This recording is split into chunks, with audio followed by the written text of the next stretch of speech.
They entrusted the three, myself, him, and only one other soldier from our platoon out of 36 to be able to do that and to be able to get trained on this piece of equipment.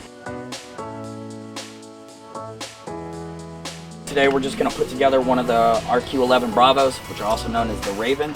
So my assistant here, he's going to start putting it together from the blind that we are in. It's called a observation post, which is where cavalry scouts or reconnaissance scouts would hide.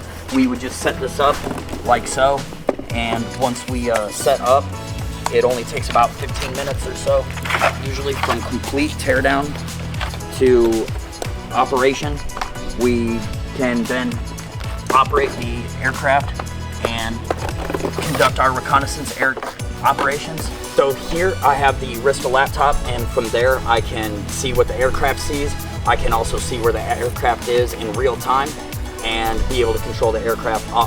It shows the aircraft flying around on a little map display on there, and then I can take pictures and what have you. It gives me all of the grid loadouts and gives me all the locations of where everything's happening in real time. Therefore, I can set the waypoints and let the aircraft fly autonomously, or I can control it more hands-on. So for the hands-on, I would use the actual hand controller, and from here I can take pictures, I can see what the aircraft sees, I get all of my readouts as far as elevation of the aircraft and speed, and it also gives me all the weather data that I need to conduct those operations.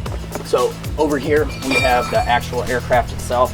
It's only about 15 pounds, but it's also about 3 feet long. As you can see, it broke down pretty nicely and it can fit in a pack.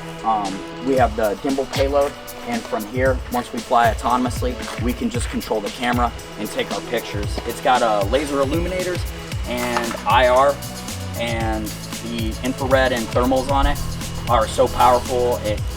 Honestly, there's just no hiding from it at night. Once it flies overhead, you won't see it or hear it, but it will see you.